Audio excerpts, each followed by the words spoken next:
Welcome back to Punyu City World. Today, we are going to continue our chapter Haloalkanes and Haloarenes with the topic nomenclature. Let's start. First, nomenclature of haloalkanes.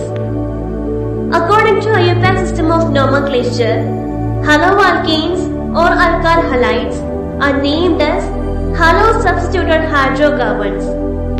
What does it mean? Yes, it means that the name of the halogen atom like fluorine, chlorine, bromine, iodine, etc. comes first. For example, CH3, CH2, CH2, Cl. How can we name this compound? As you see, here the halogen atom is chlorine.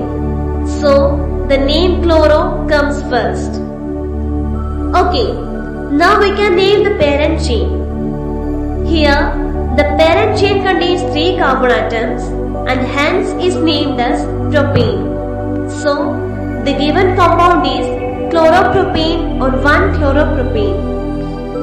According to the role of lower set of locants, which we have studied in 11th standard, the numbering of this compound will start from the right side in order to give the chlorine atom the first position or lowest position. Well, we can go through another example. Name the compound CH3, CH2, Cl, CH3. Here, the halogen atom is chlorine, hence the name chloro will come first. Let's go through the parent chain. Here also, the compound contains 3 carbon atoms and 1 chlorine atom like the previous one. But the position of chlorine atom has changed.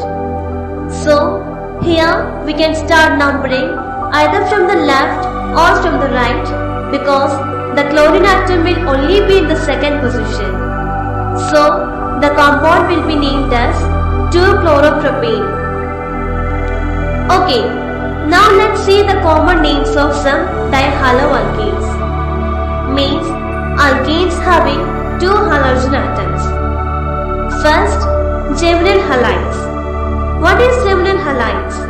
Yes, the dihaloalkanes in which both the halogen atoms attached to the same carbon atom are called geminal halides. Then, vicinal halides. Do you know what is vicinal halides? Yes, these are the dihaloalkanes in which both the halogen atoms are attached to adjacent carbon atoms. This is very easy, no? So probably we are at the easiest level of our favorite game. Which game? Yes, nomenclature. So let's jump to the medium level. How can we name the compound CH3 the whole 3, C, CH2, Cl? To understand the compound more easily, we are going to expand it. Okay, here it is. CH3, C, CH3, CH3, CH2, Cl. Is this right? Yes, of course. Why not? 3CH3 is attached to C and also 1CH2Cl. So let's start naming. Here also the halogen atom is chlorine. So the name chloro will come first. Since this is a branched chain compound, we have to find the longest chain.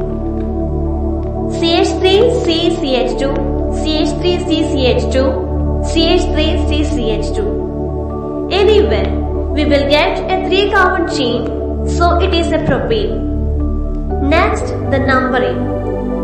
According to the rule of lower set of locants, the numbering will start from the right but not from the left side in order to give chlorine atom the lowest position.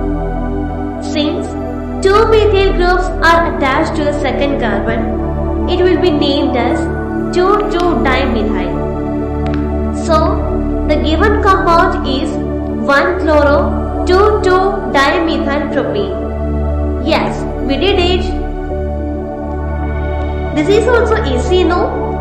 So we can leave this level and shift to hard level. But once if you understand nomenclature, this is no longer hard. It will be the easiest. Let's start. How can we name the compound? If you feel a bit tough, we can write C on these points. Now we can see a straight open chain as CH3, CH, double bond, CH, CH2, Br. No? It became easy. This time, instead of chlorine atom, bromine atom is with us. Hence, the name bromo will come first. Since the compound contains 4 carbon atoms, it will be named as butane. But one double bond is there at second position, so it is not butane, it is but2ene. Here, the numbering will begin from the right side, so that bromine atom will get the first position and double bond will get the second position. Let's look one more example. This is similar to the previous one, no? But one carbon atom has been removed. Let's write C on these points to get it more clearly. It is an open chain as CH, double bond CH, CH2, Br. Since the bromine atom is attached, the name bromo will come first. The compound has 3 carbon atoms and 1 double bond at first position and so is named as propene. Here, the numbering should not start from right side. Do you know why? Because this compound contains 1 double bond and 1 halogen atom at first and third position. Double bond is preferred more than halogen atoms, hence double bond will get the lowest number and so the numbering should start from the left side. So, the compound will be named as 3-bromopropene. This is all about the nomenclature of haloalkanes. Now, let's shift to nomenclature of haloarenes. According to IUPAC system of nomenclature, haloarenes or aryl halides are named as halo-substituted hydrocarbons having closed ring structure. For example, name the compound. Yes, it is bromobenzene. Let's take another example. How can we name this compound? Here, the compound contains 1 benzene ring, 1 methyl group and 1 bromine atom. Since bromine atom is attached to methyl group, it will be the parent chain and the benzene ring will be the side chain. If benzene ring is considered as a side chain, it is named as phenyl. So, the compound is named as bromophenylmethane. Then, how will you name this? Yes, this also contains 1 benzene ring, 1 bromine atom and instead of methyl group, it has propyl group. Hence, the compound is named as bromophenylpropane. So, from these examples of both haloalkanes and haloarenes, we conclude that the naming should be done in the order halogen atom, side chain, parent chain. If side chain is not present, then the naming is done such that name of halogen atom first and name of parent chain in the last. This is all about the nomenclature. Now we can shift to next topic, that is nature of CX bond.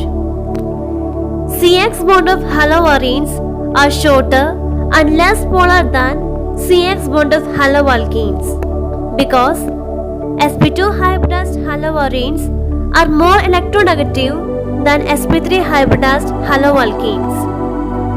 More the electronegativity, less is the bond length and less is the polarity.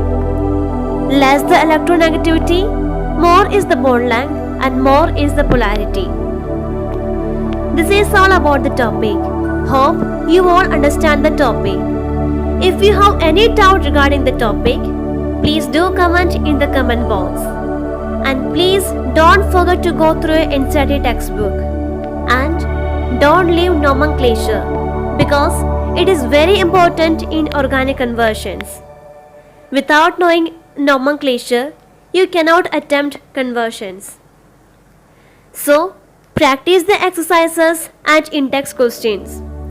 If you like the video, please don't forget to like, share and subscribe and press the bell icon for notifications.